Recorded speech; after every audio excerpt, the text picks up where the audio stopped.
ये वो शख्सियत है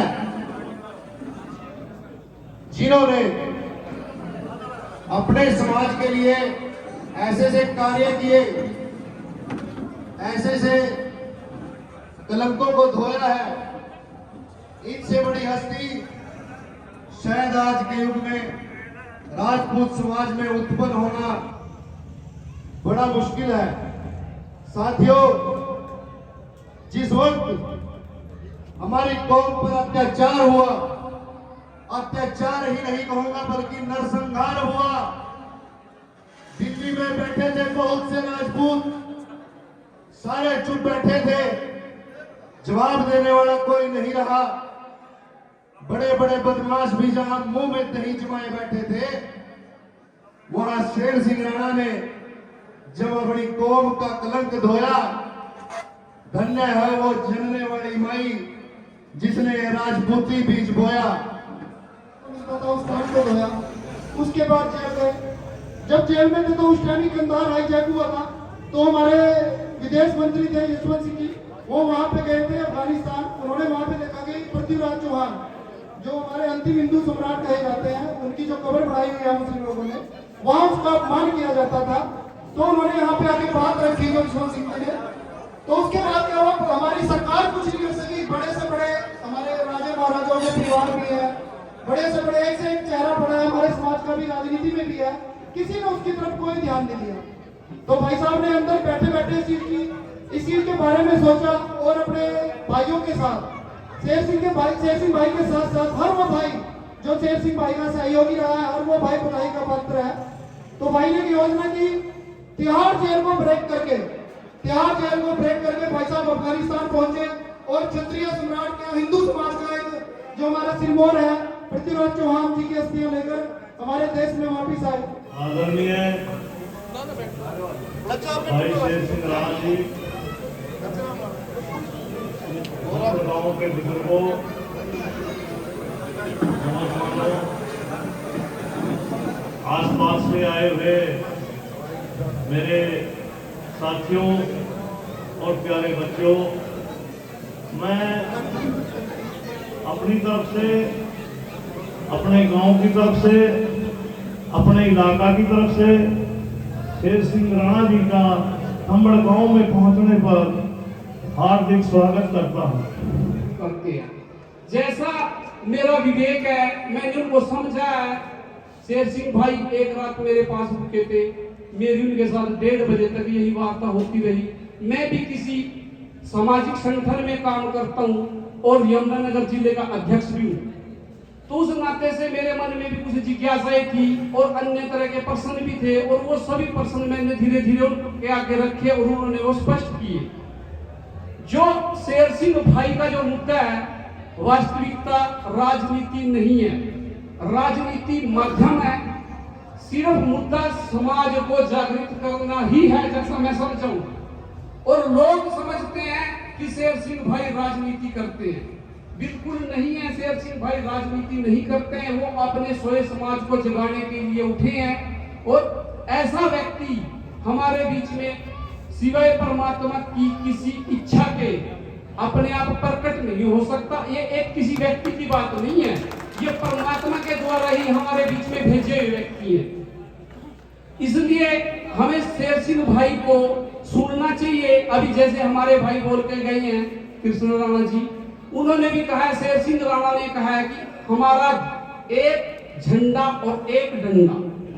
झंडे का मतलब है एक त्रिकरण। जब राजपूत समाज इकट्ठा होगा, वैसे मैं यहाँ किसी समाज के लिए बोलने के लिए तैयार नहीं हूँ, लेकिन कई बातें मंच के माध्यम से समझाने के लिए बोलनी पड़ती है। आप कुछ समाज को देखते हैं, उनका एक व्यक्ति है और आज वो पूरे भारत के अंदर सबसे प्रसिद्ध व्यक्ति है। और आप समझ रहे होंगे मैं कहाँ बोलना चाहता हूँ, कहाँ बोल रहा हूँ। यही शेर सिंह भाई है हमारे, हमें इनका साथ देना चाहिए। रही बात राजनीति की, राजनीति के अंदर जो लोग अपने आप को राजनीति क्या समझते हैं, उनको क्या सम्मान मिला है, वो सब आप लोगों के सामने है। किसी को कोई सम्मान नहीं मिलता, बदले में आपको लाठियां मिलती हैं। और उन लाठियों का बदला लेने के लिए चलो समाज इकट्ठा हुआ है, लेकिन कहीं ना कहीं मैं जैसा कहूंगा हो सकता है मेरा। और ये जो ठीक 1 साल पहले अपन यहाँ चर्चा करने बैठे ना, तो उस बात का आप समझो, राजस्थान में भी हमने 1-2 प्रयास ऐसे किए थे, लेकिन लोगों ने कहा यहाँ राजेंद्र राठौड़ जी है, गजेंद्र शेखावत जी है, वसुंधरा जी है, आगरा के तो घने नेता राजस्थान में। अपन भी मानते हैं कि राजस्थान में तो राजपूतों के बहुत नेता है, लेकिन अब टिकट बंटवारे में जैसे राजपूतों की दुर्दशा हुई है, ऐसी शायद हिंदुस्तान में किसी प्रदेश में राजपूतों की दुर्दशा हुई। और हमारे पास फोन आ रहे थे, पहले सूरजगढ़ विधानसभा, अब पिलानी विधानसभा। गौर से सुनना, वो रिजर्व विधानसभा है पिलानी विधानसभा। सुंदरलाल जी मेघवाल 7 बार के वहां विधायक रहे, भारतीय जनता पार्टी ने कल ही उनका टिकट काट दिया। अब वो सुंदरलाल जी के सिपह सलार, वो पड़ोसी है ना हमारा, जैसे आपके उत्तर प्रदेश है, वो राजस्थान वाले आए कि शेर सिंह राणा साहब को बुलाओ और हमारे को टिकट दिलवाओ। अब भारतीय जनता पार्टी ने तो हमारी माटी पलीत कर दी। वो टिकट मांगने वालों में मेघवाल समाज नहीं, मेघवाल समाज से ज्यादा संख्या में क्षत्रिय समाज के लोग आए कि बीजेपी ने सुंदरलाल जी के 7 बार के विधायक का टिकट काट दिया, तो आप राष्ट्रवादी जनलोक पार्टी से हमारे को टिकट दो, शेर सिंह राणा साहब को कहोगे टिकट दे चुनाव लड़वाओ। ऐसे ही हमारे सूरजगढ़ विधानसभा से, राजस्थान के लगभग 15 विधानसभाओं से हमारे पास लोग आए, फोन आए कि आपने जो राष्ट्रवादी जनलोक पार्टी का जो झंडा खड़ा किया है, जो राजनीतिक संगठन माननीय श्री शेर सिंह राणा साहब ने बनाया है, उससे हमारे को चुनाव लड़ाओ, टिकट दो। क्योंकि भारतीय जनता पार्टी ने तो सबकी इसी तीसी कर दी, दुर्गति कर दी। नेता पार्टियों का नाम लेना भी ठीक नहीं है। हमारे चुने हुए नेता एमएलए भी है, बीजेपी से भी, अन्य पार्टियों से भी आए क्या हमारे बीच, वो कहते हैं आपकी विधानसभा से हैं, आपके पड़ोसी गांव से हैं, आपकी बिरादरी से हैं, वो क्यों नहीं आए आपके बीच?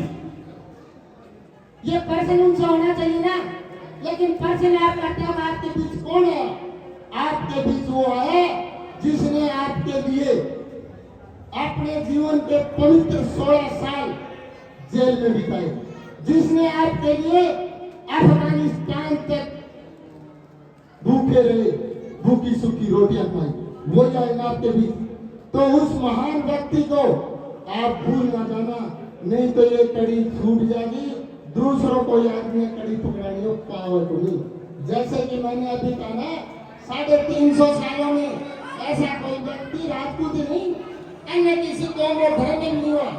ठीक उसी तरह 77 साल के इस लोकतांत्रिक इतिहास में क्षत्रिय समाज को दिशा और दशा देने वाले कोई व्यक्ति पैदा नहीं हुआ।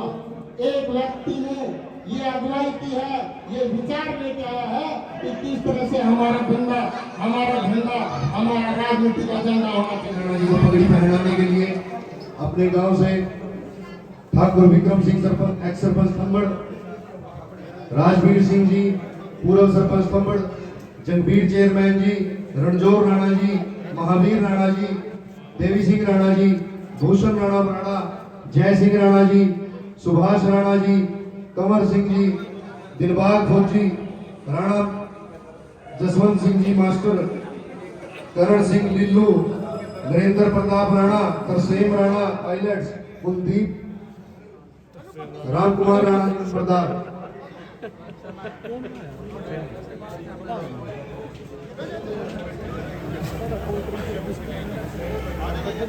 थंबड़ गांव के इस पावन धरा पे जितने भी हमारे आदरणीय बुजुर्गगण हैं, युवा साथी हैं और छोटे बच्चे हैं, सभी को मैं बहुत बहुत प्रणाम करता हूँ, बहुत बहुत चरण स्पर्श करता हूँ अपनी ओर से भी।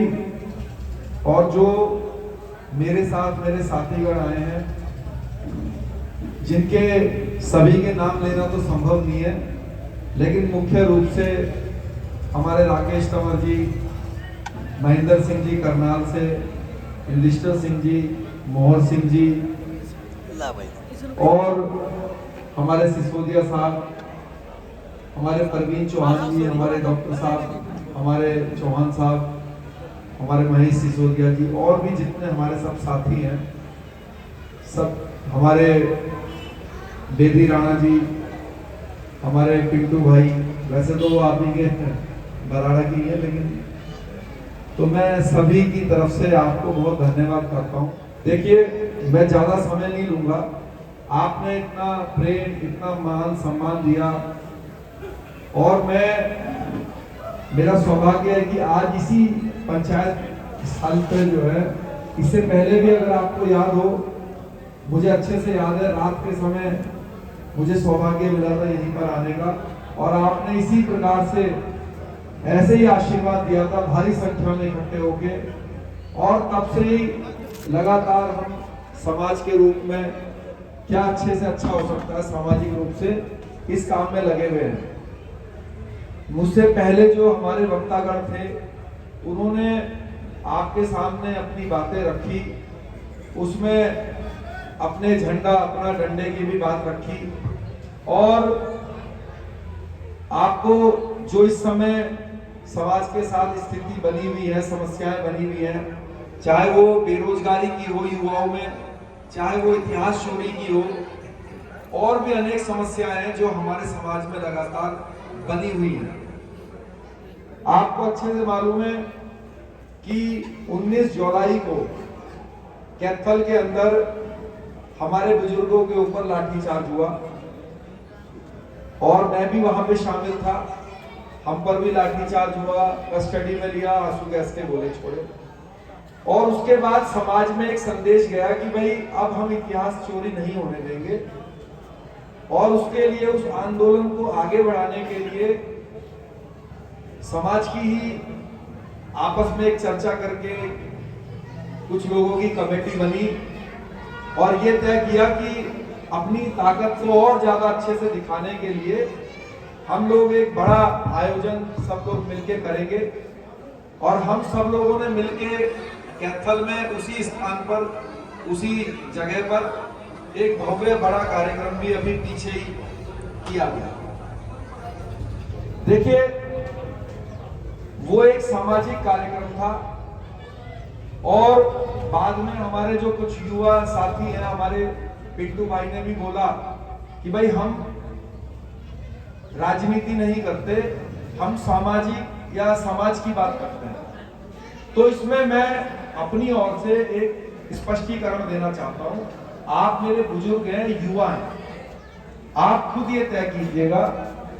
हमारे मोहन सिंह भाई बैठे हैं, वो भी उस कमेटी के सदस्य हैं। कमेटी ने कहा कि जो भी राजनीतिक दल हमारे समाज की इस इतिहास चोरी की समस्या पे हमारा साथ देगा, उसका स्वागत है। यही कहा जी, यही है ना जी। जो भी राजनीतिक पार्टी हमारे समाज के साथ खड़ी होगी, उसका हम स्वागत करेंगे। तो शेर सिंह राणा ने कहा कि राष्ट्रवादी जनलोक पार्टी आपका समर्थन करती है, हम समाज के साथ हैं। तो कमेटी को क्या करना चाहिए? कमेटी को कहना चाहिए कि राष्ट्रवादी जनलोक पार्टी का भी स्वागत है, क्योंकि हमने आपकी, जो आपने कहा कि जो भी पार्टी हमारे मुद्दे पर हमारा समर्थन करेगी, उसका हम स्वागत करेंगे। तो जब मैंने कहा कि हम आपका समर्थन करते हैं, तो सामने वाले को बोलना चाहिए जी फिर आपका स्वागत है। यही तो होना चाहिए जी भाई। या तो देखिए, मतलब इसका अगर वो हमारा तब भी स्वागत नहीं कर रहे, तो इसका मतलब है कि वो ये चाहते हैं कि सिर्फ कांग्रेस और बीजेपी अगर कुछ बोले और हमें कुछ दे, तब तो ठीक है। अगर तुम भाई, हमने तो जो की तो उनकी बात मान ली, तो उन्हें भी बोलना चाहिए कि आपका स्वागत है।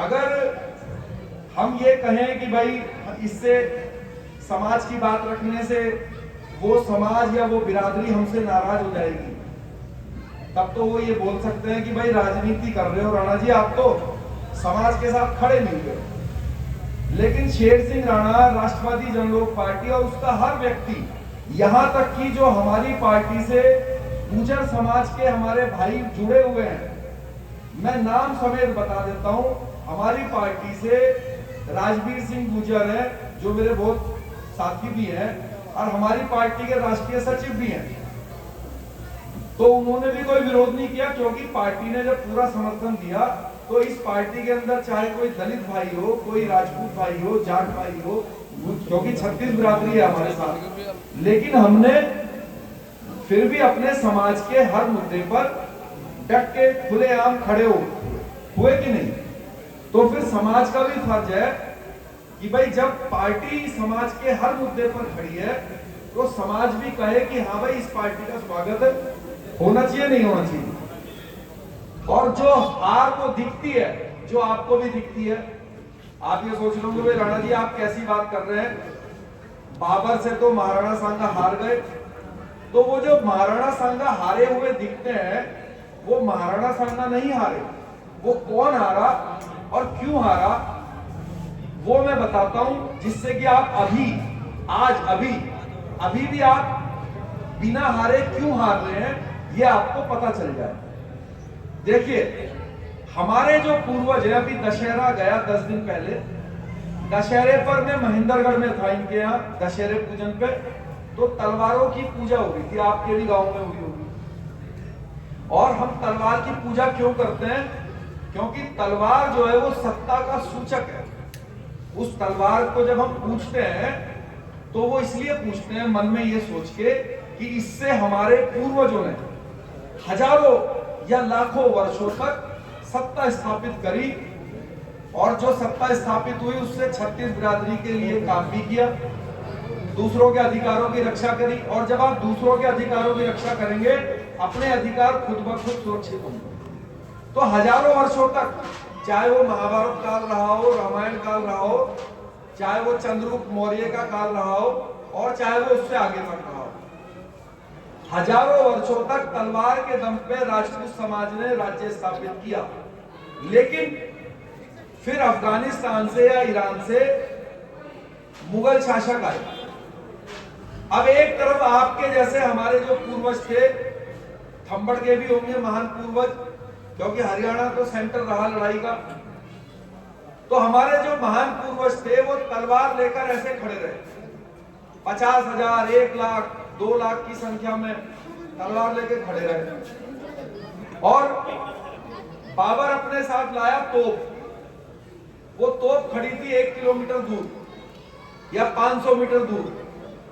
अब हमारे बाबा तलवार लेके खड़े रहे कि सामने आएगा तो गर्दन काट के खत्म करेंगे दुश्मन को, लेकिन उसने 1 किलोमीटर दूर से ही तोप का गोला घेरा और बाबा का काम तमाम, बाबा जी हो गए शहीद।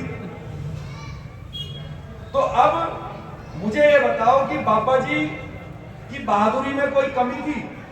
कोई कमी नहीं थी। अगर कमी होती तो रणभूमि से भाग जाते, लेकिन लड़ते रहे, वहीं गोले खाते रहे और शहीद होते रहे। तो हमारे बाबा को, राणा सांगा जी को बाबर ने नहीं हराया। जो हमारे हाथ में तलवार थी और उस तलवार के ऊपर वो जो तोप का गोला गिरा, तलवार को तोप ने हराया कि नहीं थी? भाई हमारे बाबा तो लड़ने के लिए तैयार थे, लेकिन मौका ही नहीं मिला, तोप ने गोले गिरे, तलवार वाले हार गए। तो जो हजारों वर्षों तक जिस तलवार से आपने सत्ता स्थापित करी थी, एक ही पल में तोप ने उसको हराया और 500-700 साल तक आपके पूर्वजों से सत्ता दूर चली गई। उसके बाद यहां पर आए अंग्रेज। जब अंग्रेज आए तो अंग्रेज लेकर आए अपने साथ बंदूकें, और उन्होंने तोप लेकर खड़े थे। हमारे मुगल और कुछ उस समय हमारे भी पूर्वजों पे आ गई थी तोपें, वो बंदूक लेके आए। एक तोप के सामने 500-500 बंदूक वालों ने छुप छुप के गोलियां मारी और तोप वालों से सत्ता ले ली। तो तोप से किसने सत्ता ली? बंदूक ने। तो हमारा पूर्वज नहीं हारा, तलवार हारी। तलवार से सत्ता ली तोप ने, और तोप से सत्ता ली बंदूक ने। और फिर आया 1947, जब देश में लोकतंत्र आया और अंग्रेज यहां से गए तो जो हमारे राजा महाराजा थे राजस्थान में, मध्य प्रदेश में, हर जगह पर, वो ये समझ नहीं आए कि दोबारा से हम सत्ता कैसे अपने पास बरकरार रखें। और वो तलवार, तोप और बंदूक का जमाना गया और लोकतंत्र का सबसे मजबूत हथियार आया, वोटिंग मशीन। उसको जवाहरलाल नेहरू ने समझा और देश का राजा बना, दिल्ली पर बैठा, प्रधानमंत्री बना। बने कि नहीं बने? और खानदानी रूप से जैसे रजवाड़े चलते थे आपके कि ये फला वंशावली है, ऐसे ही जवाहरलाल नेहरू, फिर इंदिरा गांधी जी, फिर राजीव गांधी जी, फिर अब ऐसे करके उसके बाद थोड़ा सा जब ये चले तो यही बात देवीलाल जी ने समझी, जाट भाइयों ने समझी, तो उन्होंने भी अपना एक झंडा बनाया, अपने समाज को समझाया कि तलवार, बंदूक, तो तोप से अब कोई सत्ता नहीं मिलेगी, तुम ये जो आधुनिक हथियार है इसको चलाना सीखो। तो हमारे जाट भाइयों ने हरियाणा में वोटिंग मशीन को चलाना सीख लिया, अपनी पार्टी के सामने अंगूठा दबाना सीख लिया, तो कई सालों तक सत्ता हासिल करी और अपने समाज को, उन बच्चों को भी पुलिस इंस्पेक्टर और एसडीएम बना दिया जो उस काबिल नहीं थे। और एक ने तो खुलेआम ये भी बोल दिया कि अगर हरियाणा पुलिस में भर्ती होना है तो जाटनी की कोपसी फैलाना पड़ेगा। तो ऐसा क्यों हुआ? तो मैंने आपसे ये बात इसलिए बताई कि जो समाज, ये आपके सबके ऊपर लागू है, जो समाज सही समय पर सही हथियार चलाना नहीं सीखता, वो समाज खत्म हो जाता है, बर्बाद हो जाता है। हमारा पूर्वज ये तलवार के समय ये नहीं समझ पाए कि हमें तोप जैसे आधुनिक हथियार की जरूरत है, तो हार गए। तोप वाले नहीं समझ पाए कि अब हमें आधुनिक हथियार, बंदूकों की जरूरत है, तो वो भी हार गए। और जब लोकतंत्र आया तो हमारे जो राजा महाराजा थे वो तब समझ नहीं पाए। अगर वो भी बहुजन समाज पार्टी की तरह तभी एक राजनीतिक दल बना लेते 1947 में, तो आज देश की राष्ट्रीय पार्टी होती है, आपकी सत्ता में हिस्सेदारी होती है, हमेशा होती कि नहीं, आप बताओ। लेकिन वो तब समझ नहीं पाए, नहीं समझ पाए, तो आप देख रहे हैं रजवाड़े खत्म हो गए। एक दिन में गुड़गांव में एक कार्यक्रम था, उसमें गजेंद्र शेखावत जी जो जोधपुर से सांसद हैं, केंद्रीय मंत्री हैं, वो उस कार्यक्रम में ऐसे सामने मेरे बैठे हुए थे। मैंने पब्लिक से पूछा कि जोधपुर का राजा कौन है, गजेंद्र शेखावत जी या गज सिंह जी? तो लोगों ने कहा जी गज सिंह जी, भी कुछ ने कहा गज सिंह जी, किसी ने कहा कि गजेंद्र शेखावत जी। तो मैंने कहा कि भाई जो एसपी है जोधपुर का, कमिश्नर है, डीसी है, अगर टेलीफोन दोनों करेंगे किसी भी मुद्दे पर तो किसकी बात मानी जाएगी? तो एक आवाज में सबने कहा कि भाई गजेंद्र शेखावत जी की मानी जाएगी क्योंकि वो सांसद है, मंत्री है।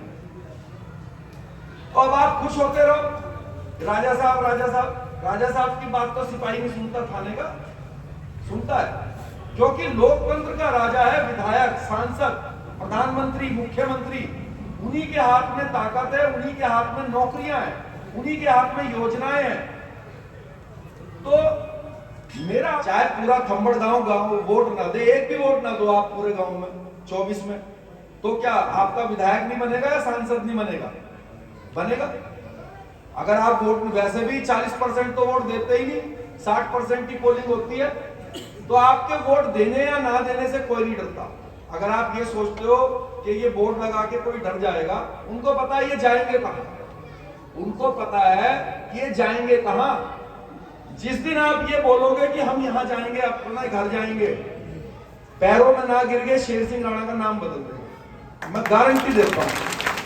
जिस दिन आपने उनको विकल्प बता दिया, जिस दिन राजपूत समाज ने बीजेपी और कांग्रेस को विकल्प बता दिया कि भाई हमारे पास विकल्प है, अपनी पार्टी, अपना झंडा, तुम जाओ भाड़ में, तो आपके पैरों में ना गिर जाए तो बता देना, क्योंकि तब उनको ये पता चल जाएगा कि भाई अगर अब हमने इनकी बात को सीरियस नहीं लिया तो ये तो सारे के सारे जो है राजपा को वोट दे देंगे। और राजनीतिक दल सिर्फ इसी बात से डरता है कि मेरा वोट कहीं जा रहा है कि नहीं जा रहा है। तो मेरा आपसे निवेदन है, मैं इसीलिए ये बात बार बार बोलता हूं कि समाज की अगर समस्याओं को हमेशा के लिए हमें खत्म करना है तो हमें भी अपने जाट भाइयों की तरह, अपने यादव भाइयों की तरह, अपने अन्य दलित भाइयों की तरह, अपने अन्य समाज के भाइयों की तरह हमें भी अपना राजनीतिक दल बनाना चाहिए। और जब हम ऐसा करेंगे तो 36 बिरादरी हमारे साथ आएगी। और विधानसभा में जो अभी राजपूत विधायक बैठे हैं, अगर बीजेपी या कांग्रेस उनको मना कर देगी कि तूने जिक्र भी नहीं करना महाराणा प्रताप जी का, तो वो क्या उनका नाम लेने की हिम्मत है किसी में? वो तो नहीं ले सकता, क्योंकि उसकी पार्टी ने मना कर दिया। तो मेरा निवेदन है आपसे कि चाहे शेर सिंह राणा हो, चाहे पिंटू राणा जी हो, चाहे मोर सिंह जी हो, चाहे कोई भी हो, अगर हम में से कोई बसपा का झंडा लेकर आएगा तो हमारी, अगर हम विधायक बन जाए बहुजन समाज पार्टी से, तो हमें बोलना पड़ेगा जय भीम। बीजेपी से आएंगे तो बोलना पड़ेगा मोदी जी जिंदाबाद।